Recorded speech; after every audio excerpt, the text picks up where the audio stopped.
Bom dia, estamos iniciando o programa Saúde em Foco de hoje. Eu estou com a Débora. Seja bem-vinda, Débora. Obrigada, Oswaldo. Fazia tempo que estava sumida. Pois é, muita correria, né? Isso mesmo. E hoje, antes de nós iniciarmos o nosso tema, eu gostaria de lembrar que estamos no mês de novembro e é um mês dedicado à saúde do homem. Então, homens, cuidem-se, né? A gente teve o Outubro Rosa e mulher geralmente ela cuida mais da saúde e o homem já é mais relaxado. Então é muito importante que o homem cuide da sua própria saúde e hoje a gente vai falar um pouquinho da saúde mental e inclusive os homens precisam se preocupar também com a saúde da nossa mente, né, Débora?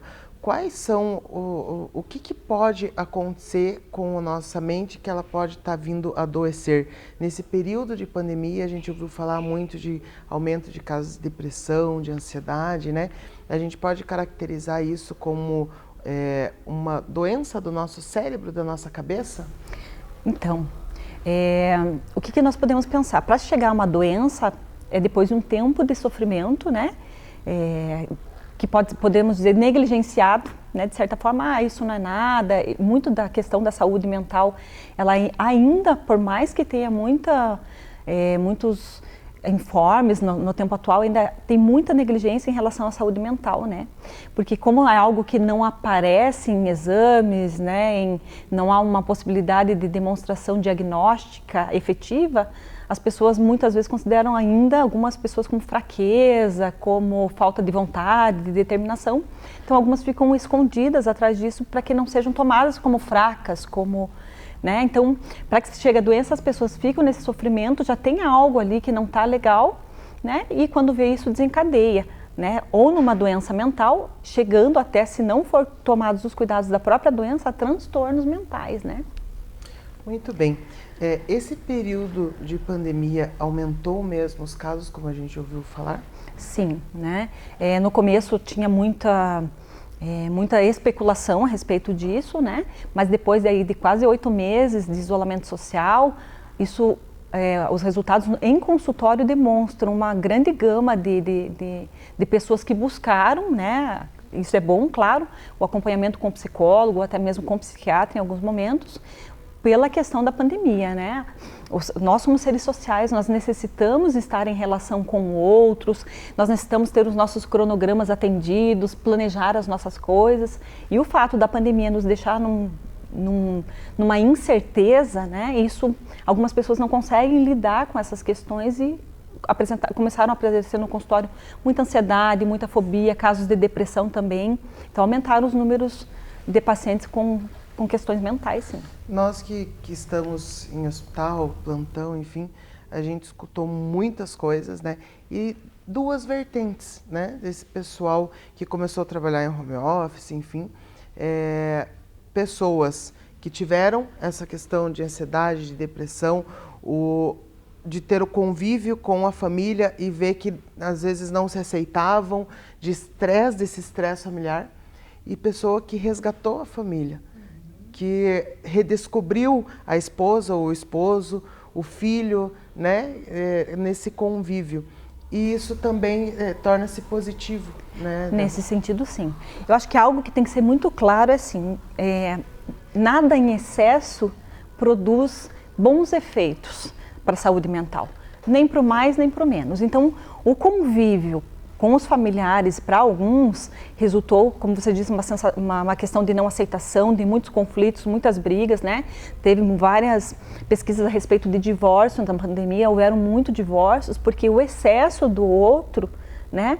O excesso de estar juntos sem que haja uma falta, uma ânsia nessas relações, elas podem causar esse sufocamento, né?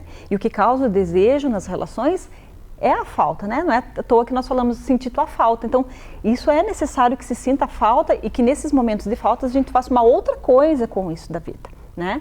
Por outro lado, quem estava muito envolto com uma vida externa à casa, atarefado demais com as questões que a pandemia antes não pausava, vamos dizer assim, também estavam com um excesso de falta em relação à família. Né, vamos dizer assim, nunca estavam lá, né? E aí, por conta de serem freados um pouco pela pandemia, tiveram essa oportunidade de ter as relações. Então, tem esses dois esses dois opostos, vamos dizer assim. Mas isso tudo dependendo do estilo de vida que cada um levava pré-pandemia, vamos dizer assim. Nós estamos com várias pessoas nesse momento nos assistindo e pessoas que podem estar ainda vivendo esses conflitos dentro de casa e às vezes estão assistindo o nosso programa e estão com uma visão, às vezes, querendo dar um passo e sem saber se estão certas em dar esse passo ou não. Até numa questão de divórcio, né? Enfim, a gente não sabe o que o outro está passando. A gente pode dizer que essas pessoas é um problema, às vezes, de saúde mental que a gente está trazendo aqui ou não? E qual é a sua dica como psicóloga que você dá para essas famílias que tiveram esses problemas nesse período de pandemia? Porque a pandemia ela veio e ela desestruturou não só algumas famílias, mas ela desestruturou a nossa mente mesmo por causa do medo de perder um familiar, do medo de ser infectado, do medo de não saber o que vai acontecer, né? As pessoas, por exemplo, que tinham um comércio, do medo de não saber se ia cair ou se não ia, ou como que ia se sustentar nesse período. Então ela simplesmente desestruturou a nossa vida, né? Quando a gente pensa em saúde mental, né, a gente já sabe que, né, a OMS tem um conceito para a saúde, que é o bem-estar, né, físico, social, espiritual, né, psicológico, né, todas essas questões quando a gente se refere à saúde como um todo. Mas a questão da saúde mental, ela é pensada como, né?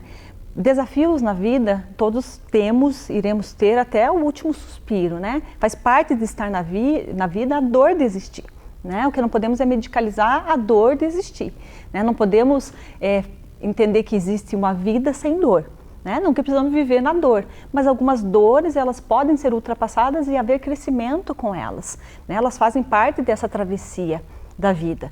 Então, quando a gente pensa em saúde mental, e se uma pessoa está adoecida mentalmente, como ela lida com essa dor de existir. Se ela tem muita angústia diante desses fatos, se ela fica mais paralisada diante desses fatos, se ela fica numa impotência paralisante, porque impotentes nós somos diante de muitas coisas na vida. Veja, a pandemia nos mostra o quanto somos impotentes, né? Não podemos muitas coisas. Mas quando a pessoa começa a trazer isso para o seu âmbito pessoal, né, numa questão que os pensamentos começam a ser prejudicados, as relações começam a ter prejuízos, a relação com o trabalho também, aí podemos pensar que aí pode estar havendo um adoecimento mental.